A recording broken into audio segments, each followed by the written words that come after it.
দুনিয়ার মোহাব্বত সকল গুনাহের মূল।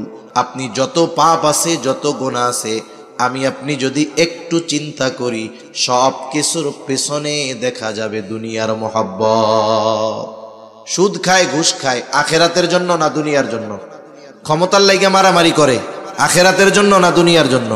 চুরি, বাটপারি, সিটিংবাজি, যত অন্যায় আছে, পাপ আছে, সব দুনিয়ার জন্য করে। এজন্য যখনই দুনিয়ার মোহাব্বত, মালের মোহাব্বত অন্তরে পরিপূর্ণ বিস্তার লাভ করে, তখন ওই লোক সব ধরনের কাজ করতে পারে। ইয়াতিমদের সাথেও খারাপ আচরণ করতে পারে, ইয়াতিমের সম্পদও খেয়ে ফেলতে পারে, কিপটা হইতে হইতে মিসকিনদেরকে খানা নাও দিতে পারে, সাথে সাথে নিজের আত্মীয় স্বজন, বোন, চাচা, ভাই, তাদের সম্পদও সে ভক্ষণ করে ফেলতে পারে। কেন? বলে তার মধ্যে পরিপূর্ণ মালের মোহাব্বত বিস্তার লাভ করে ফেলেছে। দুনিয়ায় চলতে মাল দরকার, নৌকা চলতে পানি দরকার, দুনিয়ায় চলতে মাল দরকার। কিন্তু মালদার হন দিনদার মালদার, দিনদার মালদার, দিনকে ঠিক রেখে সম্পদের পাহাড় হয়ে যাক বৈধ পথে, এই সম্পদগুলো ভালো কাজে ব্যয় হোক, কোনো অসুবিধা নেই। কিন্তু মাল উপার্জন করতে গিয়ে যদি দিন বরবাদ করে দেওয়া হয়, তাহলে ওই যে নৌকা চলার জন্য পানি দরকার, ওই পানি যদি নৌকার মধ্যে ঢুকে, নৌকার অবস্থা কি হবে? নৌকা শেষ। মালের মোহাব্বত যদি ঢুকে যায়, মাল অর্জন করতে গিয়ে যদি দিন ছেড়ে দেওয়া হয়, তাহলে দুনিয়া আখিরাত বরবাদ হয়ে যাবে। তা সম্মানিত উপস্থিতি, যে কথাটা মূলত বলতে চাইলাম, আমরা সকলে চাই যে আমরা এই দুনিয়ায় যেন রিজিকের সংকীর্ণতার মুখোমুখি না হই। নবীর সাথে জান্নাতে থাকতে পারার সুখবর সাহাবায়ে কেরামের কাছে সবচেয়ে বড় আনন্দের ছিল। হযরত আনাস রাদিয়াল্লাহু তাআলা আনহু বলেন, একদিন এক গ্রাম্য সাহাবী নবীজির কাছে আসছে। নবীজি আরেকজনের সাথে কথা বলতেছে। আদব হলো যখন কেউ কারো সাথে কথা বলে, কথার মধ্যে কথা জিজ্ঞাসা না করা। গ্রামের মানুষ সহজ সরল বুঝে না। নবীজি ওই ব্যক্তির সাথে কথা বলতেছে, সে তাড়াহুড়ো করে নবীজির কাছে গিয়া বলে, ইয়া রাসূলুল্লাহি মাতাসসা, হে আল্লাহর রাসূল, কিয়ামত কখন হবে? নবীজি কিছু বলেন না। লোকটা দাঁড়িয়ে আছে, অপেক্ষা করতেছে। ওই ব্যক্তির সাথে নবীজি কথা শেষ করবার পরে জিজ্ঞাসা করতেছেন, ওই লোকটা কোথায় যে আমাকে জিজ্ঞাসা করলো কিয়ামত কখন হবে? এবার লোকটা বলে, ইয়া রাসূলুল্লাহ, আমি জিজ্ঞাসা করেছি, কিন্তু এই জিজ্ঞাসার মধ্যে তার উদ্দেশ্যটা ভিন্ন মনে হচ্ছিল। এই জন্য নবীজিও তাকে পাল্টা প্রশ্ন করলেন, মা আ'দাত্তা লাহা, তুমি কিয়ামতের জন্য কি পাথেয় সংগ্রহ করছো? কারণ তার প্রশ্নের মধ্যে ভাব মনে হচ্ছিল এরকম যে সে কিয়ামতের জন্য রেডি, কিন্তু কিয়ামত আসে না। এই জন্য জিজ্ঞাসা করতেছে যে কিয়ামত কখন আসবে। একটা হলো নবীজি তো উম্মতের রুহানি ডাক্তার, ওই ব্যক্তি প্রশ্ন যাই করুক উদ্দেশ্য কি এটা উনি অনুধাবন করতে পারছেন।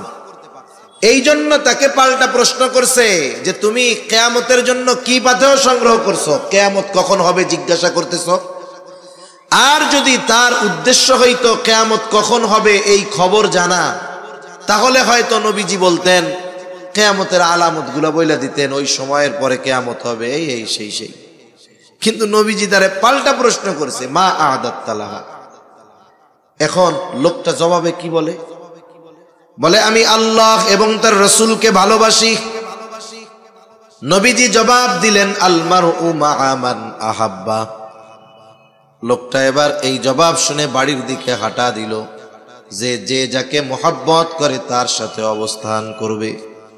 প্রশ্ন করছিল কি? বলে, কিয়ামত কখন হবে? জবাব শেষমেশ হইল কি? বলে, যে যাকে মোহাব্বত করে তার সাথে অবস্থান করবে। আসলে ওই গ্রাম্য সাহাবী কিয়ামত কখন হবে মূলত এটা জানতে চায় নাই। তার উদ্দেশ্য ছিল কিয়ামতে জান্নাতে যখন যাব কোথায় আমি থাকব। যদি সে তার মূল প্রশ্নের মানে যেটা উদ্দেশ্য জবাব না পাইতো, সে আরো প্রশ্ন করত। তার মানে বোঝা গেল তার জানা উদ্দেশ্য ছিল যে আমি তো আপনারে ভালোবাসি, মারা তো যাব, কিয়ামত তো হবে, তাহলে অবস্থা কি হবে? নবীজিও জানায় দিছেন যে যারে ভালোবাসে তার সাথে অবস্থান করবে। লোকটা বাড়ির দিকে হাঁটা দিছে, আর কিছু বলে না। হযরত আনাস রাদিয়াল্লাহু তাআলা আনহু বলেন, নবীজির মুখে যখন শুনলাম আল মারউ মাআ মান আহাব্বা, যে যাকে মোহাব্বত করে তার সাথে অবস্থান করবে, তিনি বলেন ঈমান আনার পরে এই কথা শুনে আমরা এতটা খুশি হয়েছি, আর কোনো কথা শুনে এত খুশি আমরা হই নাই। তাহলে নবীর সাথে জান্নাতে থাকার খবর শুনে সাহাবায়ে কেরাম ইসলাম গ্রহণের পরে এই খবরটাকে সবচাইতে আনন্দের খবর মনে করছেন। সেই সুযোগ আমাদের জন্য আছে না নাই? জোরে বলেন, আছে না নাই? এজন্য মাদ্রাসায় এতিম হোক, আমার আপনার পাড়া প্রতিবেশী হোক, আমি আপনি চেষ্টা করব কমপক্ষে তার নির্দিষ্ট একটা চাহিদা বা একটা প্রয়োজন পূরণ করে ওই বিষয়ের অভিভাবকত্ব গ্রহণ করার চেষ্টা করব। এতে আরো লাভ আছে, এতে আরো লাভ আছে।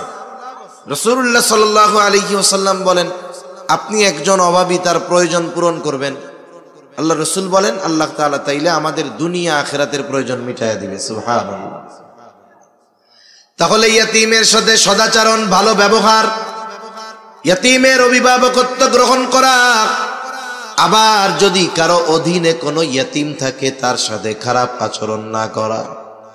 মনে করেন ভাই মারা গেছে, ভাতিজা আপনার অধীনে আছে, বোন মারা গেছে, ভাইগনা ভাইগনি আপনার অধীনে আছে, খবরদার ঘরে যদি ইয়তীম থাকে সদাচরণ করা দরকার। কারণ নবীজি বলেন ওই ঘর কতই না উত্তম ঘর যেই ঘরে একজন ইয়তীম আছে আর তার সাথে সদাচরণ করা হয়, আর ওই ঘর কতই না নিকৃষ্ট ঘর যেই ঘরে একজন ইয়তীম আছে আর তার সাথে অসদাচরণ করা হয়, খারাপ ব্যবহার করা হয়।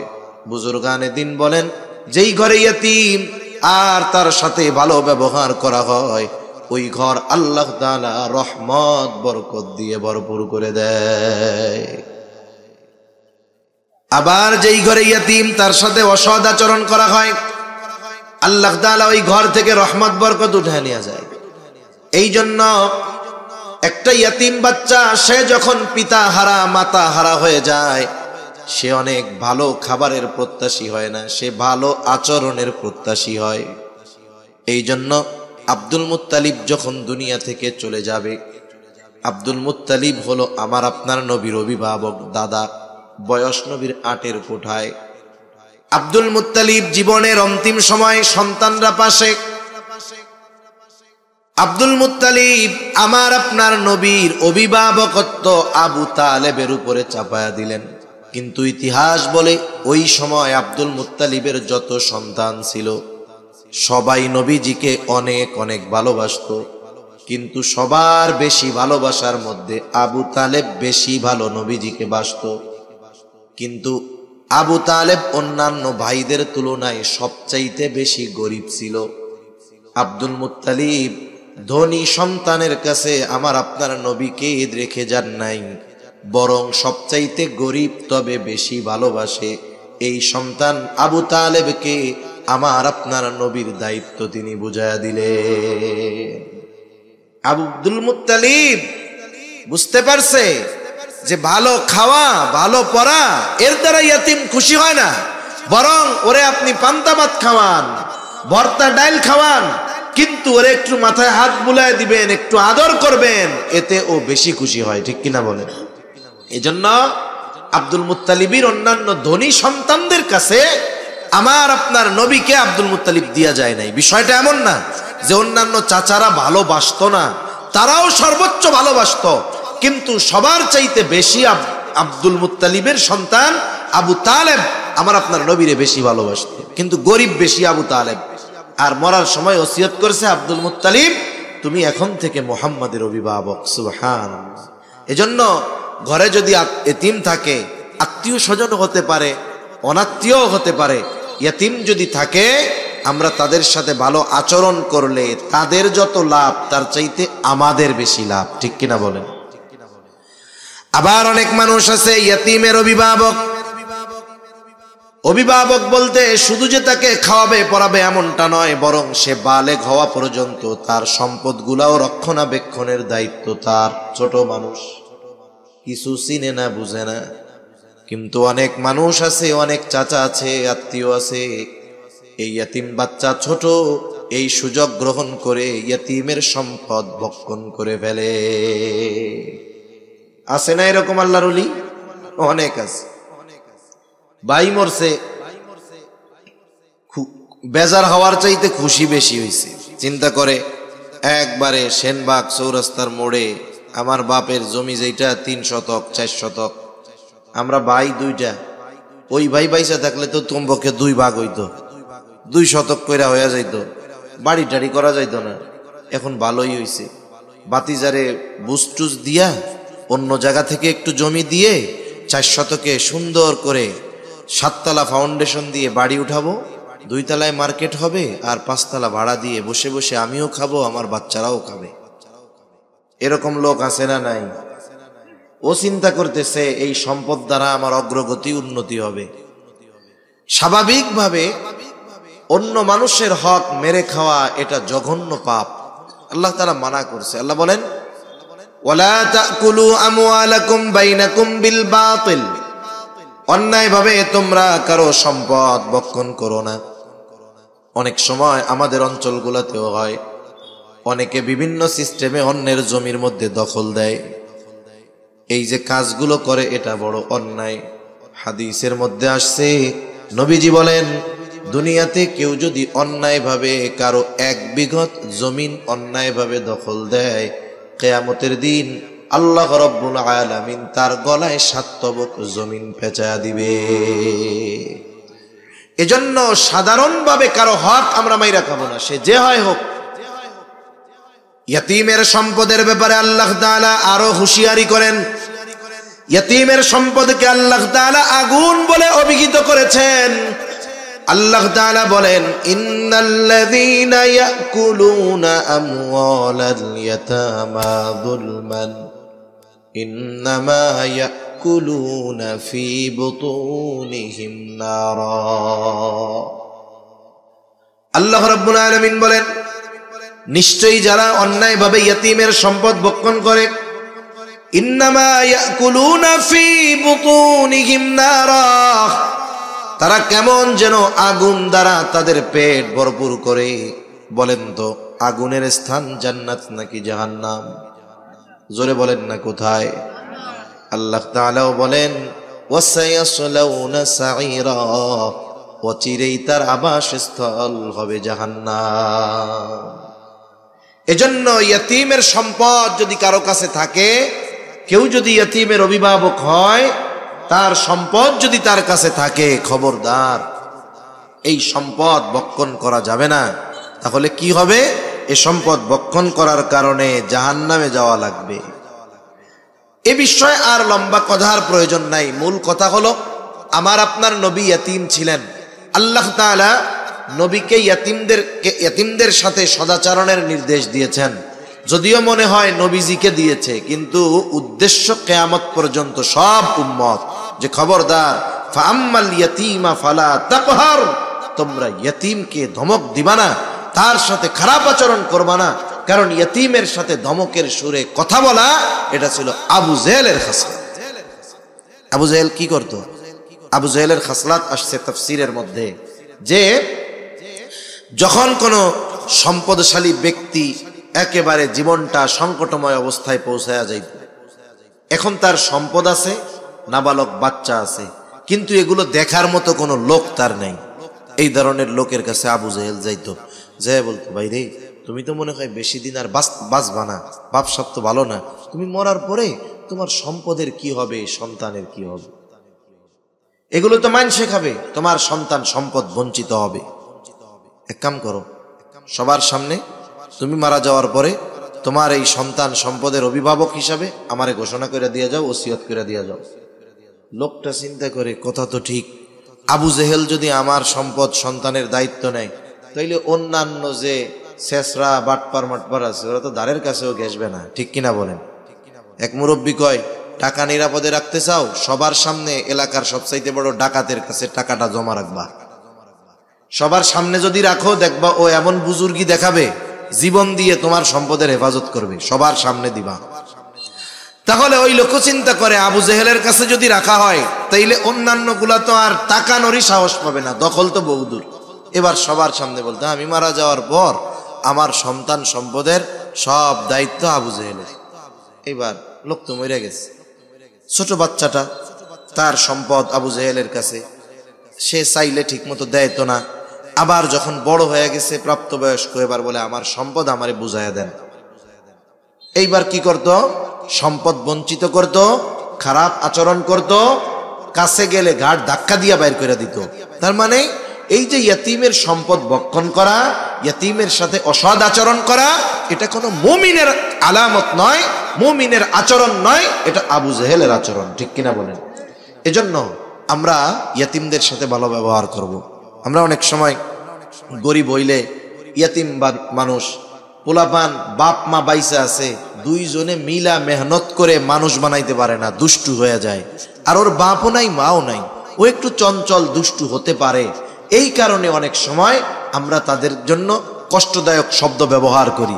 এ ধরনের কোনো কথা বলবো না যাতে একটা ইয়তিম কষ্ট পায়।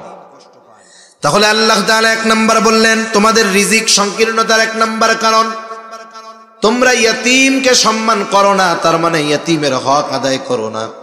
2 নাম্বার আল্লাহ তাআলা বলেন, ওয়ালা তাহাদ্দুনা আলা তুআমিল মিসকিন। আল্লাহ তাআলা এখানে বলতেছেন যে তোমরা মিসকিনদেরকে খানা প্রদানে উৎসাহ দাও না। এখানে দ্বিতীয় বিষয় উল্লেখ করার দ্বারা প্রথম বিষয় এর মধ্যে এমনিতেই পাওয়া যায়। মূল কথা কি? যে তোমরা নিজেরা ইয়তিমদেরকে, মিসকিনদের খানা দাও না, অপরকেও খানা প্রদানে উৎসাহ দাও না। এখন বলেন, যে নিজে খাওয়ায় না সে কি আরেকজনকে বলবে যে তুমি খাওয়াও? বলবে না, স্বাভাবিক বিষয়। তার মানে সে অপরকেও নিরুৎসাহিত করে, নিজেও আবার উৎসাহী না, খানা খাওয়ায় না মিসকিনদের। অথচ খানা খাওয়ানো এটা ফজিলতের কাজ। রাসূলুল্লাহ সাল্লাল্লাহু আলাইহি ওয়াসাল্লামের কাছে একজন লোক আসছে, এসে জিজ্ঞাসা করে, আইয়ুল ইসলামি খাইর, ইসলামের মধ্যে সর্বোত্তম আমল কোনটা, কাজ কোনটা? নবীজি উম্মতের রূহানি ডাক্তার। একই প্রশ্নের জবাব ব্যক্তি ভেদে নবী ভিন্ন রকম দিতেন। এই ব্যক্তির এই প্রশ্নের জবাবে নবীজি বলেন, তুতঈমুত তাআম ওয়া তাকরাউস সালাম আলা মান আরাফতা ওয়া মান লাম তারিফ। নবীজি বলেন, তুমি মানুষকে খানা খাওয়াও, আর পরিচিত অপরিচিত সবাইকে সালাম দাও। এখানে খানা খাওয়ানোর কথা নবীজি বলছেন, কোনো স্তর বিন্যাস করেন নাই, এমনটা নবী বলেন নাই গরিবরেই খাওয়াবা, ধনীরে খাওয়াবা না। একজন গরিব অসহায়, সেও যদি আল্লাহ তাআলার সন্তুষ্টির জন্য একজন কোটিপতিকে খানা খাওয়ায়, তাহলে এই খানা খাওয়ানোরও ফজিলত আছে। এখন বলেন, যার খাবার প্রয়োজন নাই, অভুক্ত নয়, তাকে যদি আল্লাহর জন্য খানা খাওয়ানো হয়, সেখানে যদি সওয়াব থাকে, তাহলে যে অভুক্ত, খাবার যার প্রয়োজন, তাকে খাওয়াইলে সওয়াব বেশি না কম? নিঃসন্দেহে বেশি। এর দ্বারা 2টা কাজ হয় সাধারণভাবে। 1 নাম্বার কাজ হলো খানা খাওয়ানোর সওয়াব হয়। 2 নাম্বার, এই যে তার খাবারটা প্রয়োজন ছিল, প্রয়োজন মেটানো হয়। আর নবীজি সাল্লাল্লাহু আলাইহি ওয়াসাল্লাম বলেন, এক মুসলমান যদি অপর মুসলমানের প্রয়োজন মিটিয়ে দেয়, যে অপর মুসলমানের প্রয়োজন মিটিয়ে দিবে, আল্লাহ রাব্বুল আলামিন দুনিয়া আখিরাতে তার প্রয়োজন মিটায় দেয়। এই যে শীতের আগমন, শীত তো মুমিনের জন্য ইবাদতের বসন্ত, কারণ এই সময় রাত লম্বা, পরিপূর্ণ ঘুম হয়ে যায়, রাত 3টায় 4টায় ঘুম পরিপূর্ণ হয়ে যায়। আবার ফজর শুরু হয় সেই 5টার সময়। ইচ্ছা করলে নামাজি এই সময় তাহাজ্জুদ বেশি পড়তে পারে, অন্যান্য আমল করতে পারে। শীতের সময় দিন ছোট হওয়ায় রোজা রাখতে পারে। আবার এই শীতের আগমন যখন ঘটে, অনেকের আবার কষ্টের কারণ যদি তার শীত বস্ত্র না থাকে। আমরা আমাদের আশেপাশে খুঁজে খুঁজে দেখব কাদের শীত বস্ত্র নাই। আমরা তাদেরকে একটা জ্যাকেট কিনে দিলাম, একটা কম্বল কিনে দিলাম, 500-700 টাকায় ভালো মানের, মোটামুটি গরম লাগে, শীত নিবারণ হয়, এরকম কম্বল পাওয়া যায়। কিনে দিলে দেখা গেল 2-3 জন পরিবারের মানুষ উপকার হলো। খাওয়ালে যেমন লাভ, বস্ত্র কিনে দিলেও লাভ। হাদিসের মধ্যে আসছে, নবীজি বলেন, কেউ যদি বস্ত্রহীন কোনো মুমিনকে বস্ত্র কিনে দেয়, তাহলে সে ওই যে বস্ত্র পরিধান করাইলো বস্ত্রহীনকে, কি হবে বলে, কিয়ামতের দিন আল্লাহ তাআলা তাকে জান্নাতের সবুজ পোশাক পরিধান করাইয়া দিবে। তাহলে আমরা বস্ত্রহীন যারা তাদের বস্ত্র দিব, অন্নহীন যারা মিসকিন তাদেরকে আমরা খানা খাওয়াবো। খানা খাওয়ালে লাভ। কেন বলে, একে তার প্রয়োজন মেটানো হবে, দ্বিতীয়ত খানা খাওয়াইলেই তো লাভ আছে। আবার যদি এই মিসকিন অভুক্ত আমার আপনার প্রতিবেশী হয়, তাহলে খানা খাওয়ানোটা ঈমানের সাথে সম্পৃক্ত বিষয়। কারণ নবীজি সাল্লাল্লাহু আলাইহি ওয়াসাল্লাম বলেন, ওই ব্যক্তি মুমিন নয় যে নিজে পেট পুরে খায়, তার প্রতিবেশী অভুক্ত থাকে। এজন্য আমি আপনি ভালো মন্দ খাই, কিন্তু আমার আপনার প্রতিবেশীর দিকে খেয়াল করা দরকার। হাদিসের মধ্যে আসছে, নবীজি বলেন, তোমরা তোমাদের তরকারির মধ্যে ঝোলের পরিমাণ বাড়িয়ে দাও। কেন বলে, যাতে তোমরা তোমাদের প্রতিবেশীর খোঁজ খবর নিতে পারো। এই হৃদ্রতা ভালোবাসা আমাদের মধ্যে দরকার। এজন্য আমরা খেয়াল করব যে আমার আপনার প্রতিবেশী যদি মিসকিন থাকে, অসহায় থাকে, অভুক্ত থাকে, তাহলে আমরা তাদেরকে খানা দিয়ে সহযোগিতা করব। বস্ত্রহীন থাকলে তাদের জন্য বস্ত্রের ব্যবস্থা করে দিব, কাপড়ের ব্যবস্থা করে দিব। এখন বলেন, এখন যদি আমরা খানা খাওয়াই লাভ, তবে খানাটা খাওয়াইতে হবে দুনিয়ার স্বার্থে না। কার স্বার্থে? আল্লাহর স্বার্থে, আল্লাহর জন্য। অনেক সময় অনেকে প্রতিবেশী মিসকিন অসহায়দেরকে দেখে, খাবার দেয়, পোশাক দেয়। এখন একটা কাজ করার কথা বলছে যে আমার এই কাজটা কইরা দে। ও এখন বললো আমি পারবো না, ব্যস্ত আছি। হ, কত খাওয়াইছি তো গো, তোর গার জামাটাও তো আমাগো, এখন একটা কাম কইছি তুই কইরা দিলি না। এই যে খোটা দিল কি দিল না, কি কামটা করলো? খাওয়াইয়া যাওয়ার জন্য করছিল, সব শেষ, সব শেষ। এজন্য আমরা খানা খাওয়াবো আল্লাহ তাআলার জন্য। কার জন্য? জোরে বলেন। আল্লাহর জন্য খানা খাওয়ালে লাভ, আখিরাতের লাভ, দুনিয়ার লাভ। এই যে আত্মীয় স্বজন অনেক সময় দাওয়াত দিয়া, বিয়া বাড়িতে আপনার ছেলের অলিমা করতেছেন, দাওয়াত দিয়া খাওয়ান, ফজিলত আছে না নাই? ফজিলত আছে। আবার অনেক জায়গায় খাওয়াইয়া টেবিল পাইতে টাকা নেয়, ফজিলত আছে না নাই? এই কাম আসেনি আপনাকে? ওইদিকে ফজিলত আছে না নাই? কেন নাই? কিছু কয় না, টাকা তো আছে, আছে আছে, নগদ নগদ টিয়া কেন? হায় হায়, আমরা খানা খাওয়াবো কার জন্য? যারেই খাওয়াই, ধনীরে খাওয়াই, দরিদ্ররে খাওয়াই, আত্মীয় স্বজনকে খাওয়াই, যাকেই খাওয়াই, প্রতিদানের আশায় খাওয়াবো না। কার জন্য? সাহাবায়ে কেরাম আল্লাহর জন্য খানা খাওয়াইতেন।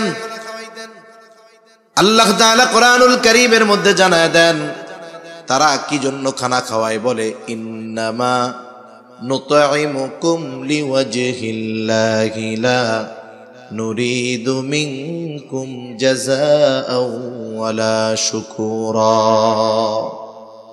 তারা কি বলে? বলে, ইন্নামা নুতঈমুকুম লিওয়াজহিল্লাহ, তোমাদের আমরা খানা খাওয়াইছি আল্লাহর জন্য। যেহেতু আল্লাহ তাআলার জন্য খানা খাওয়াইছি, লা নুরিদু মিনকুম জাযাআ, তোমাদের কাছে আমরা কোনো প্রতিদান চাই না, টাকা পয়সা চাই না, কিছুই চাই না। ওয়ালা শুকুরা, প্রতিদান বহুদূর। এই খানা খেয়ে তোমরা আমাদেরকে ধন্যবাদ দাও, আমাদের কৃতজ্ঞতা প্রকাশ করো, এটাও চাই না।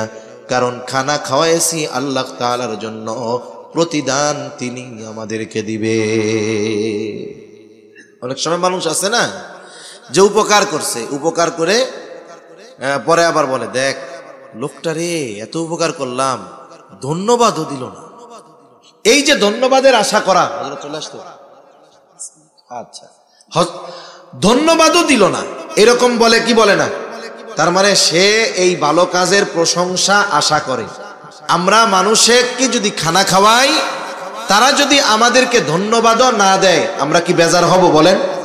সে যা করে করুক, আমি তো খাওয়াইছি আল্লাহর জন্য, প্রতিদান দিবেন কে? আল্লাহ। তাহলে 2 নাম্বার, রিজিক সংকীর্ণতার কারণ মিসকিনদের খানা না খাওয়ানো, অপরকে উৎসাহ প্রদান না করা। রিজিক সংকীর্ণতার 3য় কারণ, ওয়াতাকুলুনাত তুরাসা আকলাল লাম্মা, জাম্মা। বলে তোমরা ওয়ারিসি সম্পদ সব একা ভক্ষণ করে ফেলো। কত মানুষ আছে বাবা মারা গেছে, বোনদেরকে তাদের হক বঞ্চিত করে, এমন ভাই আছে না নাই? ওই বোন যতদিন তার হক ভাইদের কাছ থেকে বুঝে না নেয়, ততদিন কত আদর কত যত্ন। যখন বোন নিজের হক ভাইয়ের থেকে বুঝে নেয়, বলে সম্পদ তো নিলি না, সম্পর্কটা শেষ করে গেলি। আছে না এরকম? ফুফুদের হক বঞ্চিত করে, চাচাদের হক বঞ্চিত করে। মনে রাখতে হবে, আমি আপনি এই পৃথিবী থেকে যাওয়ার আগে এমন ভাবে যেন যেতে পারি কোনো মানুষের হক যেন আমার আপনার উপরে না থাকে। কিয়ামতের দিন শয়তানের ধোঁকায় পড়ে যদি আল্লাহর হক দুনিয়ায় নষ্ট করে থাকি, আল্লাহ তাআলা চাইলে হয়তো মাফ করে দিতে পারে, কিন্তু বান্দার হক বান্দা যতক্ষণ ক্ষমা না করবে ততক্ষণ পর্যন্ত আল্লাহ তাআলাও ক্ষমা করবে না। এজন্য নবীও দুনিয়া থেকে চলে যাওয়ার আগে, কয়েকদিন আগে সব সাহাবায়ে কেরামকে একত্রিত করছেন এবং বলছেন, তোমরা যদি কেউ কোনো কিছু আমার কাছে পাও না থাকো, চেয়ে নাও, কারণ আমি চাই না আমার কাছে কেউ কিছু পাও না থাকবে আর এই অবস্থায় আমি আল্লাহর সামনে দাঁড়াবো। এজন্য আমাদের নিয়ত থাকবে, চিন্তা থাকবে এরকম যে দুনিয়া একটু কম খাই, দুনিয়া একটু লস হোক, কিন্তু আখেরাতে যেন লস না হয়। ঠিক কিনা বলেন? একজন পায়, তারে দুনিয়া একটু বেশি দিয়ে দিলাম, আমি একটু দুনিয়ায় কম পাইলাম, কিন্তু আখেরাতে অন্যটা খাইয়া দুনিয়া একটু, আখেরাতে যেন আমার সবকিছু হারাতে না হয়। এ চিন্তা যদি আমাদের থাকে তাহলে দেখবেন ত্যাগের চিন্তা ভাবনা থাকবে, একটু বেশি দিলেও গায়ে লাগবে না। কিন্তু এখন কি হয়, আমরা দেখি গ্রাম অঞ্চলে বিশেষ করে প্রতিবেশীর সাথে প্রতিবেশীর সামান্য 2 ইঞ্চি 3 ইঞ্চি জায়গা নিয়ে ঠেলা ঠেলি মারামারি, ও কয় আমার ও কয় আমার, গেঞ্জাম মামলা হামলা, আছে না নাই?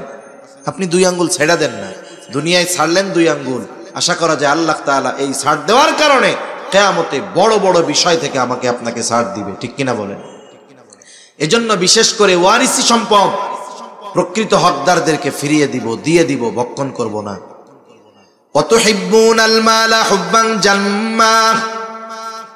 4 নম্বর কারণ আল্লাহ তাআলা বলেন পরিপূর্ণ অতিরিক্ত মালের মহব্বত, দুনিয়ার মহব্বত।